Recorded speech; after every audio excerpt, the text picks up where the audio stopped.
Hey guys, for this video we're going to take a quick look at this cordless DeWALT 20 volt brushless band file. It's an 18-inch and it comes two different ways. You can get it as a bare tool, which in that case the model is DCM200B, or you can get it as a kit and then the model number is going to be DCM200E1.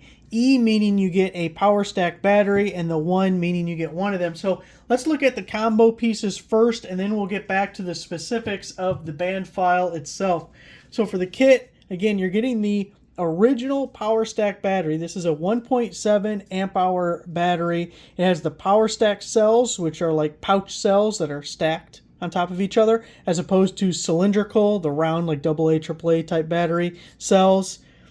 Longer runtime, more power. It's what DeWALT has been heading towards. They also have a 5 amp hour version, but this was the first released. And it's a pretty good pairing with this because this guy's not a battery hog. This should last quite a bit of time on it, but it also is compact and lightweight. And it's reasonable to think you'll be using this in situations where there's a benefit that it can get into tight places, or, keeping it lightweight and portable is a good thing. So we do have the power gauge, the battery level gauge at the front there for the power stack battery. So it's a pretty good pairing for this tool. Now, we also get the DCB107 charger, which I'm not as happy about. I don't like this charger. It's one of the slowest that DeWALT offers. I mean, it's paired with a 1.7 amp hour battery, so I get why they do it, but it's one of their slowest, one of the oldest. If we look at the output for it, it's a 1.25 amp output, so it'll take a little over an hour, maybe up to an hour and a half to get a full charge on that power stack battery.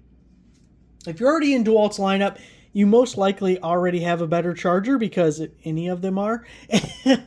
But if it's your first DeWALT tool, definitely be on the lookout for something better. I have always liked the DCB115. That's a 4 amp output, so much faster than this and reasonable.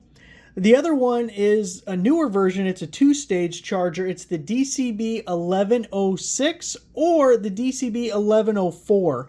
The one ending in 4 is a 4 amp output. The one ending in 6 is a 6 amp output. By the way, the DCB115 is a 4 amp output if I didn't hit that point.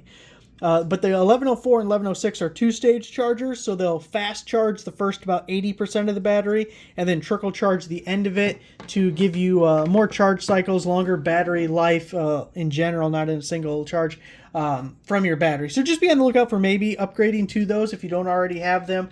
Now, whether you get the bare tool or the kit, you do get a couple accessories. You get 2 of the sanding belts to at least get you started with the tool. You also get the belt clip, which can be attached, and you get the auxiliary handle, which, unlike angle grinders and other tools like maybe a buffer polisher, this auxiliary handle, it screws in right here. It can only be put on the left side.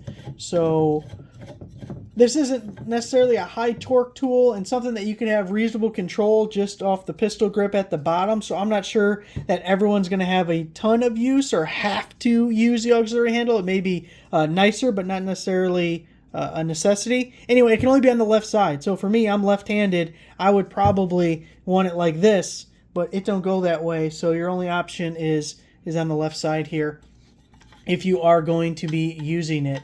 Now, we do have an LED light. Let me get the power stack put on there so we can see it in action a little bit. We do have an LED light right here, and it actually pivots, which there's a few DeWALT tools that do that, but that's not super common. And you can see after you let go of the trigger, it does stay on, so it'll keep illuminating, whatever you're working on. To change our belt, you can see I already have one on there, is this lever right here. You pull it up till it locks into place up here, and that releases your belt so that you can change it, put it on, take it off, whatever you need.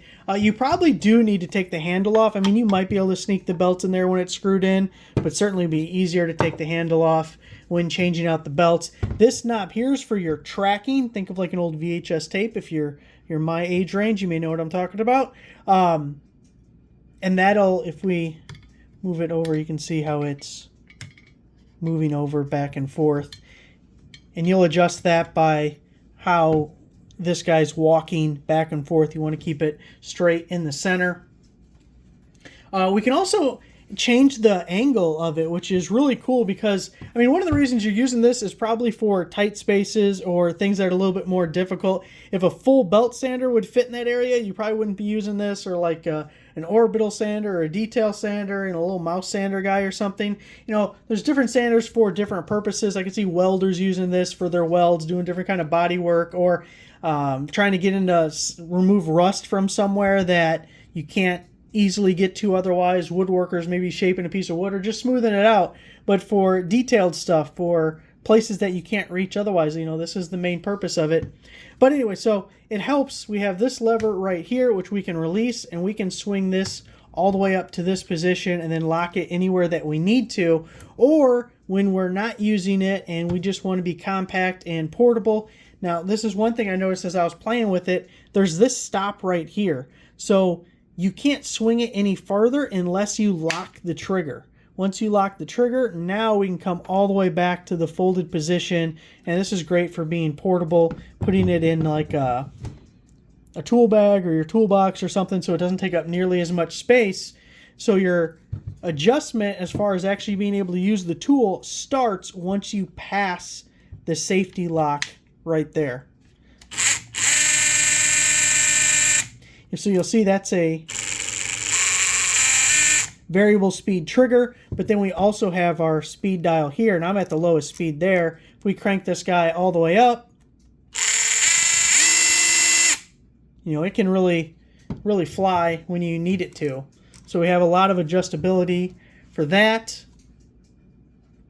Let's see, what else do we have? Your belt clip can go on either side there. Pretty compact and lightweight. I'm excited to have this thing. I think it'll be fun to use.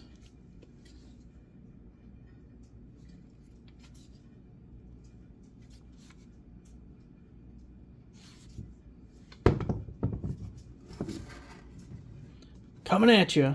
Let's see, let's just get this a little bit kind of be able to see. Oh, there we go. That's looking good.